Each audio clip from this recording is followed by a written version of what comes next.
Yes, good evening, all of you. So today I'm going to discuss regarding the brain's movement map. Our approach is musculoskeletal therapy, which has been dominated by biomechanical model since the decades. We have trained to see the body as a machine, lever, pulley, and engines.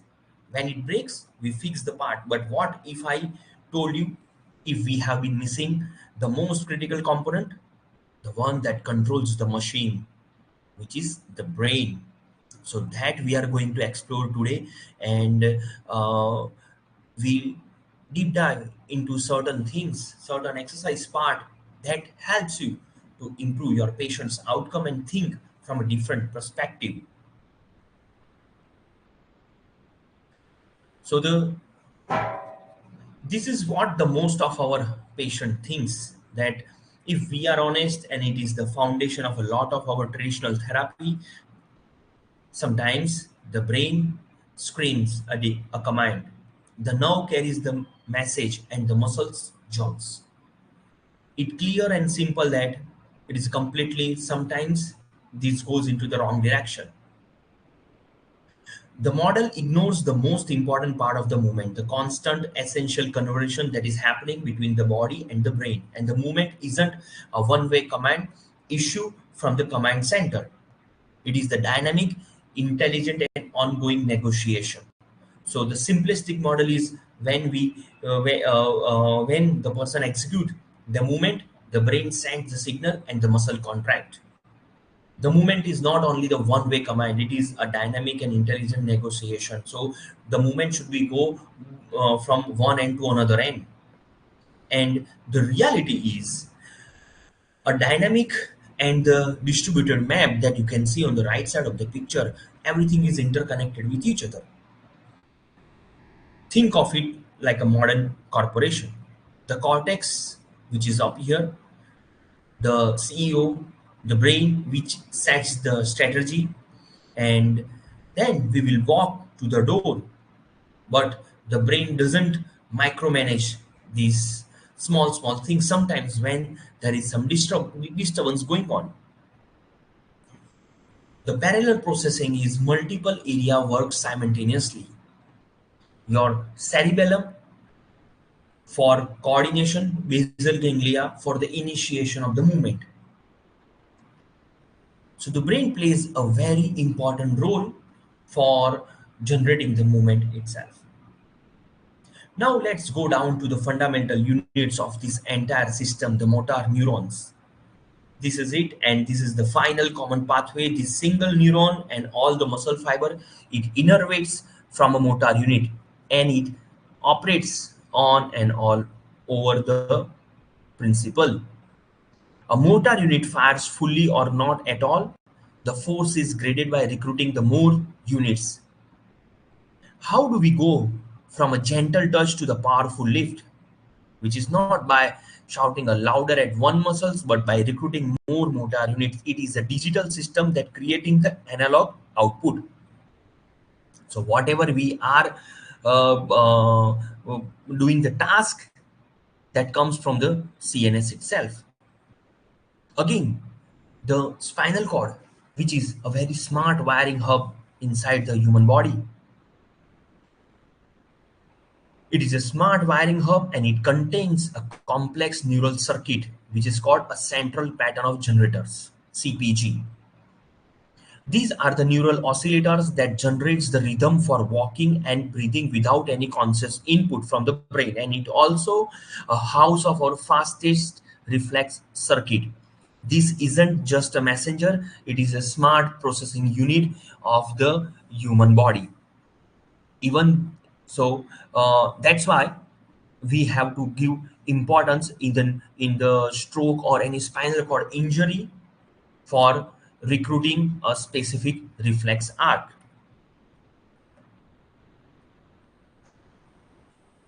And the connecting brain to the spinal cord, which is called a brain stem. This is the bridge of life. It is the critical relay station that integrates signals for posture control and the balance. It also governs the essential life sustaining reflexes likes the orienting your head and eye. If this bridge is compromised, the message between strategy and the execution that has been break down. So we call it as a upper motor neuron issue, or the person may have some neurological disorder. This brings us to the absolute core concept, the one that changed everything: sensory motor integration. This closed loop is the constant conversation. First, we plan the movement, then we execute it. But crucially, we immediately sense that actually happen through our proprioceptors and other sense organ. We compare and correct the outcome against the plan. Was there a sleep, an unexpected resistance? The cerebellum is the master of this comparison, and these loops spins thousands of times a minute subconsciously for every movement you make. And this is the conversation, and if this conversation is broken, the movement is broken. So these things is very much important to understand. When the person doesn't know how to perform the movement from the cognitive level, we need to check for his sensory motor part also. There are few people uh, who gives a good feedback from the tactile touch. Some patients give a good feedback from the verbal. So we need to identify from which aspect this patient is generating his perception towards the movement part. Now, the plastic brain rewiring the map, the neuroplasticity. The brain's map is not set in stone, it is a plastic, it can be rewired. Whatever we are teaching to our brain, that is, we rewiring the pattern. We are not implementing the new pattern to our brain. Neurons that fires together and it wires together also. The biological basis for all learning and the recovery that is responsible from this neuroplasticity. Every time when your patients perform a movement correctly, they are not just strengthening the muscles, they are strengthening the neural pathway. That's why I am telling, whatever movement you are performing to your patient, that must be very smooth and synchronized, and that movement should be repeated and rhythmical. And these movement are editing their own movement map in the brain. Once we have developed the movement pattern, now it's time to move about the mind and body connection, which is real. During the movement, when you have a different type of thought and you perform the movement, you will not achieve your proper outcome. Your thoughts, emotion, and belief are written directly into the code in terms of movement map. Anxiety increases the muscle tension via the Golgi tendon organ, and the brain is creating the stiffness because it perceives the threat. So, next time when you find out the stiffness in your patient, think about there is something happening inside the patient's body. That's why the brain converts the muscles into the stiffness. We should understand about whether it is acquired stiffness or whether it is a relative stiffness. The confidence, on the other hand, which promotes the fluidity. The map is not just a physical, it's a psychological. We cannot ignore the mind if we want to treat the body effectively. Many of times you must have noticed in your patient that after giving a fantastic physiotherapy, still your patient is not achieving a proper result. He comes to your doorstep again and again. The reason is you have not you have not treat this patient from the cognitive level. So next time when you have a patient at your doorstep, train the patient from the cognitive side. Once you rewire the patient's movement, then and only the patient will not come again with the same complaint until and unless if he exhausted all the movement component. We have to assess the motor output also. So how do we apply in this clinic? We start by changing our assessment. We move beyond what's tight, what's weak. We perform a specific movement pattern analysis. We ask, is that stiffness truly from the short muscles? Or is it a protective spasm which is commanded by the nervous system? And we assess this quality under the load and cognitive demand because, because that's when the faulty motor program truly reveals themselves. So for the motor output, we have to assess the load and cognitive demand.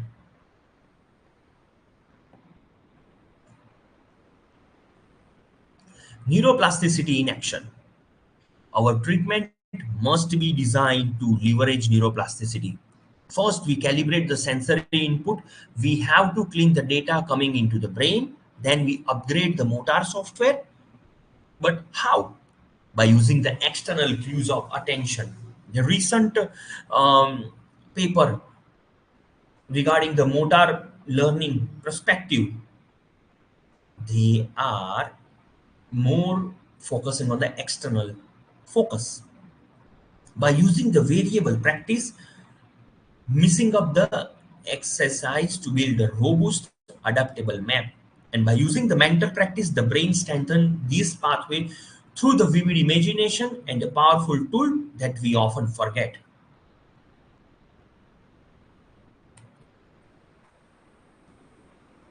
Now, the role of sleep in motor learning. So, what is that? Now, how sleep is important? Sleep is not a passive and it is critical for memory consolidation. We must set the stage for learning. When the brain replies the day's pattern and consolidate the new map without a good sleep, our therapy is like a writing in the sand at a low side and on a low tide. Furthermore, we must help our patient to manage the stress and anxiety because high cortisol level activity inhibits the neuroplasticity. A stressed, sleep deprived brain is a brain that cannot learn. So that's why sleep is very essential part. So whenever you have a patient with any severe chronic pain, make sure to confirm the how many hours they are sleeping. We need to teach the brain that whatever you are performing that is very safe. We have to give the graded exposure for each and every exercise. First, just imaging bending without pain, then simultaneously bending by moving the arms. So whatever you are prescribing to your patient, that must be in a pain-free zone. If the patient finds a difficulty, patient is into the catastrophizing phase, then we have to implement a gradual exercise. If the person has a back pain, don't start moving simply a back pain, moving the pelvis on the first day. Let the patient move comfortably. Start bending the knees, start moving the arms. That also add the load to the spine. So the graded exposure of an exercise that helps a lot many times, and that helps from the cognitive perspective. So we have to teach them very step by step manner for each and every exercise. We need to optimize the system for the learning. We must set the stage for how to implement, how we are educating for our patient for the motor part, and how we are educating them for the execution of a specific exercise. So if we do all these things, then it is very easy for us to achieve our goal. A stress and sleep deprived brain is a brain that cannot learn, that I told you previously. So the sleep is very much important. Now the thing is that how you can use these things into your rehabilitation part. Let's take an example of a stroke patient. The stroke patient, the movement map is damaged. The rehabilitation uses the principle of neuroplasticity to rewire the brain. The Constraint induce the movement therapy, mirror therapy, and robotic device force the brain to reorganize. So we are using the device to reorganize, rewiring the pattern in the brain itself. We are not implement the same. We are not implementing the new pattern in the patient's brain. We teach our patient how he is going to grasp, how he should extend the fingers, how he should extend the wrist, flexion of the wrist. So, continues inducing the specific movement therapy along with the principle of neuroplasticity that helps us to reach our new goal. Let's take a case of ankle sprain. Previously, we have discussed regarding the neuro part. Now, let's think from the orthopedic point of view. Our traditional view is ligament damage, that is a mechanical instability, and what we prefer that go for the surgical intervention. Yes, that is absolutely right. But once the surgery has been performed, what things needs to be considered? We have to focus the strengthening the muscles, improve the proprioception, that we have to go for the graded exposure of an exercise part. But if we think these from the brain centric point of view, once the injury happens, there is a degradation of the movement map and which perceives the instability. The, the brain's map of an ankle is now blurry and untrustworthy. So the brain doesn't know when the patient goes into the mid stance position, the ankle should be stable or unstable. The connection between two bones has been gone. The problem isn't just the mechanical instability, but it's perceived instability. So our framework should be in another direction. We have to think from the different perspective. This unstable ankle, when we assess for the single leg stance, they show a poor single leg balance with eyes closed. For external focus, we ask them to jump. They land like a spring, not a brick. Here we are talking about without pain, but there is an instability, and this patient comes for the rehab part. We ask them for the hope in a different direction as well as a different surface that also has been changed. Once the patient learn all these things, we have to start with the small progress. We need to control their hopes. We have to recalibrate all the test. We have to give the tactile discrimination to sharpen the sensory map also. For sensory map, improving the sensory map, we use the different surfaces. We need to build a trust inside for the patient's brain. For building the trust, the graded exposure plays an important role to prove the brain that the ankle is the safe and capable for doing any exercise. For that, we have to draw the diagram in the patient's brain in terms of motor, in terms of sensory map. So for the complete brain-centric framework, for the summary, it is not about the ankle, it is about the map. If you are going for the rehabilitation, first you should recalibrate the sensory input, motor imagery, mirror therapy. If your patient if your patient fails to move the ankle joint, for sharpening the map, tactile discrimination, external focus, integrates, challenge the map, and last, you should go for build the trust, sport specific dual tasking. Many of times we must have implement the strength exercise. After giving the strength exercise in an ankle injury patient, for the glutes, for the knee, for the ankle joint, still patient complains the same. After adding the 2 kg, 3 kg weight, patients stand on the same point. What happens that time? It is about that we fail to reintegrate when the patient has ankle sprain and you are teaching to your patient, uh, the hip extension. Okay, your patient need a very good hip extension exercise. Okay, but here when we want to implement the brain for this exercise to educate the gluteus muscles, what you should do, you have to go for the hip extension. At the hip extension, just simply to say hello to your brain, like a simple contraction of the gluteus muscles and come forward.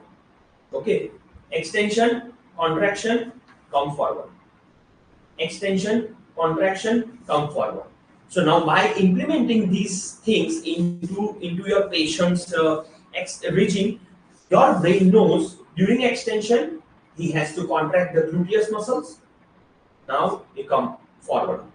Extension and flexion. This is the one phase of the gait cycle. This is your early swing phase and this is your mid stance. So by doing this, your patients can know how to do the exercise. Okay. Now the second thing is that the about the shoulder joint. In a shoulder joint, what is the person has a pain in the shoulder joint.